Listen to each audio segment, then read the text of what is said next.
अब मुझे एक बात बता रहा, तुम एक ऑटो टैक्सी में बैठ गए, ठीक है, ऑटो या टैक्सी में बैठ गए, ओके। कहाँ पे बैठे तुम? सीट पर बैठे, उसके किस पर बैठे? सीट पर बैठे, है ना। अब मुझे एक बात बताना, अगर उस सीट पर कोई बैठेगा नहीं, कोई बैठेगा नहीं, तो क्या उस सीट की वैल्यू होगी? नहीं होगी। क्या वो ऑटो चलेगी? अरे नहीं चलेगी। सर ड्राइवर तो है। अरे ड्राइवर भले ही है, लेकिन उसकी कमाई के लिए जब वो चलाएगा तो पीछे बैठा भी तो कोई होना चाहिए, पीछे बैठा भी कोई होना चाहिए, है ना।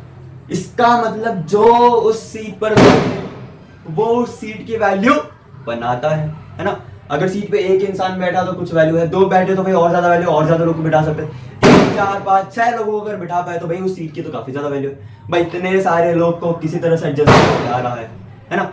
लेकिन लेकिन अगर वो सीट होती ही नहीं, है ना, वो सीट होती ही नहीं तो बैठते कहाँ पे? बैठते कहाँ पे? तो सीट को हम क्या कह सकते हैं? बेस कह सकते हैं, जिस पर वो लोग बैठे, जिस पे वो लोग बैठे। उसी तरह से क्या ये पावर 2 पर बैठा हुआ नहीं है? क्या उसी तरह 5 2 पर बैठा हुआ नहीं है? इसीलिए हम 2 को क्या कह सकते हैं? क्या कह सकते हैं सर? बेस कह सकते हैं। क्या कह सकते हैं? बेस कह सकते हैं।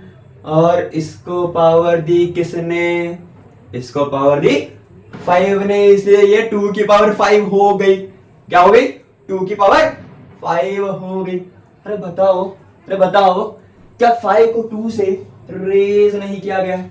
क्या 5 को 2 से रेज नहीं किया गया है?